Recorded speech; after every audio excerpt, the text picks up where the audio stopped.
I'm starting to realize that my love for cameras started with an action camera.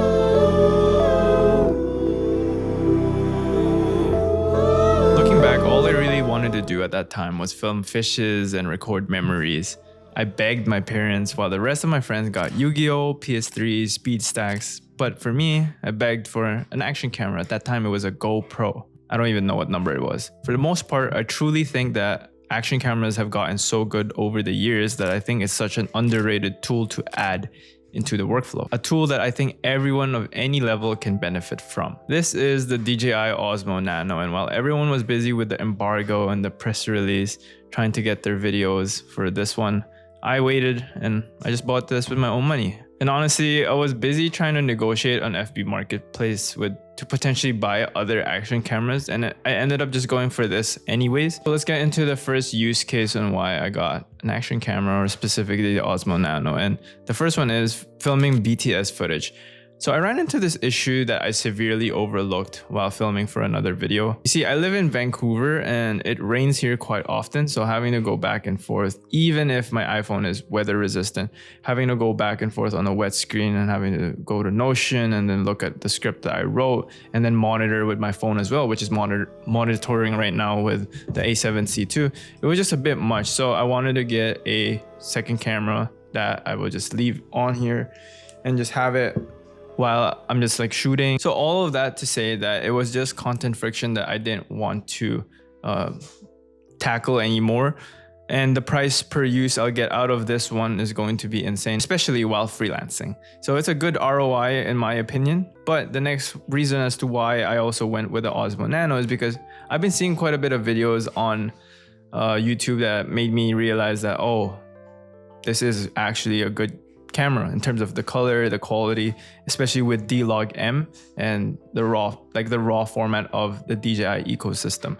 So with that, it makes it a really good vlogging / documenting camera.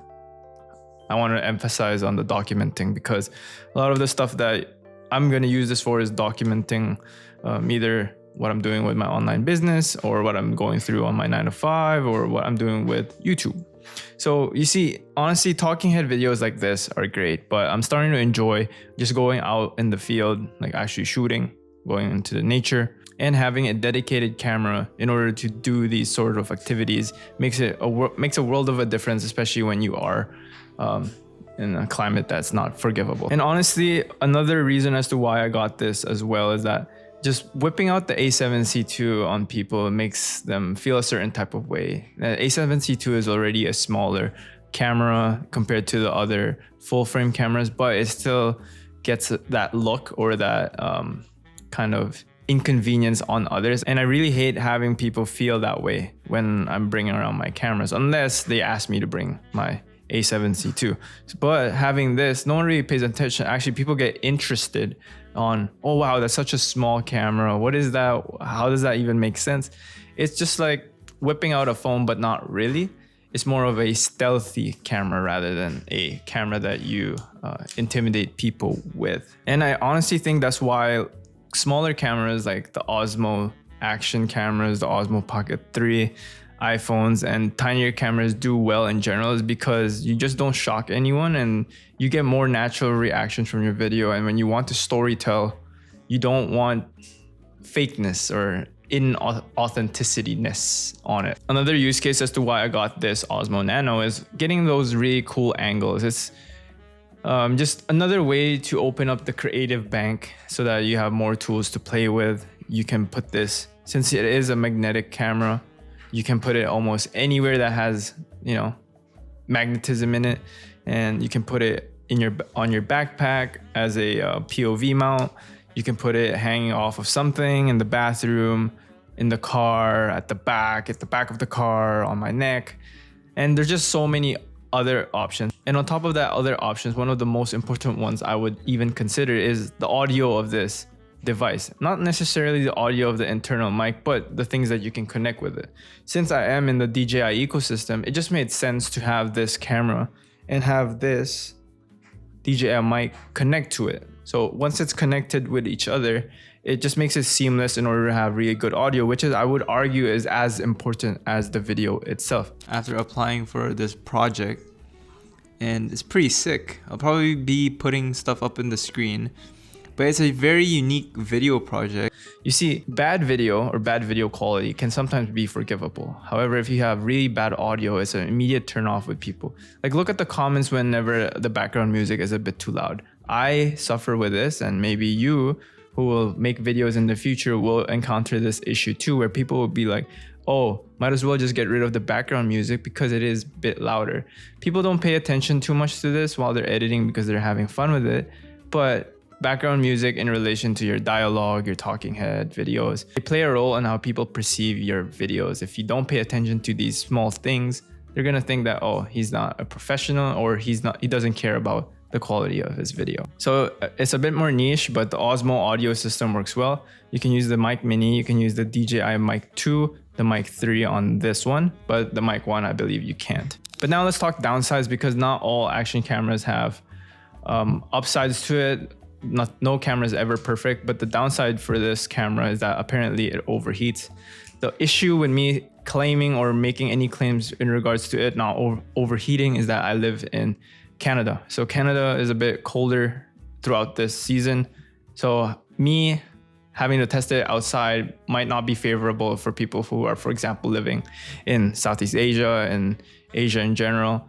So, or maybe living in the South America, or maybe just anywhere that is above 20 degrees. So I'm gonna try to push it to its limits if I can. But again, that's a caveat to me saying the downsides, but there are instances of this overheating. So another downside to this specific action camera, the Osmo Nano, is that it doesn't have an external battery. So if you can't remove the battery, what this means is that the life cycle of this camera might be limited in terms of if the battery starts to die, you might have to replace the whole camera. And I'm not sure if DJI is going to replace it. And that's just the reality of technology breaking over time. So just be mindful of that. And maybe if you are really considering that this might be your final camera that you're going to buy, then maybe consider the Osmo Action 6 or the Osmo Action 5 if you really want that ability to change up the batteries, which is a con in itself. Other notable cons as well is apparently the first version or update of this is that you can't use the monitor with the Mic Mini. It won't let you. But then with the second update, or whatever the version update they had, the latest one, you can use the monitor system with the mic now, from what I heard. So I'm gonna test that out regardless. So yeah. Other cons as well to action cameras that a lot of people might not care or might care is that it has a fixed focal length. Depending on if you have the Action 6, I think you can do a double 2x and 1x, but usually it's just one fixed focal length, so you need to get closer. But the compression of different focal lengths plays a role in that, and if you really care about those things, but that's one of the downsides that you can't play. Versus, for example, the iPhone has 3 lenses. It has a 0.5, 1, and then the 200 as the main prime lenses. So 200 millimeters, 24 millimeters, and 11 millimeters is your option. So it gives you more variety. But for me, for my ecosystem, my camera ecosystem, I'm going to be using the iPhone, this, and the A7C2 in conjunction with each other, whatever I need at that current point in time. Just gives me more flexibility to do a lot more things that maybe someone who only has one camera is limited to. Now, you don't have to necessarily get the Osmo Nano. I would definitely consider action cameras in general from whatever brand, whatever model you want. I think just the general concept of the things that I explained, take those, and as always, take what you can, and what doesn't work for you, just get rid of it. And if you ever are interested in other videos, if you click on one of these, I'll see you guys there when I see you.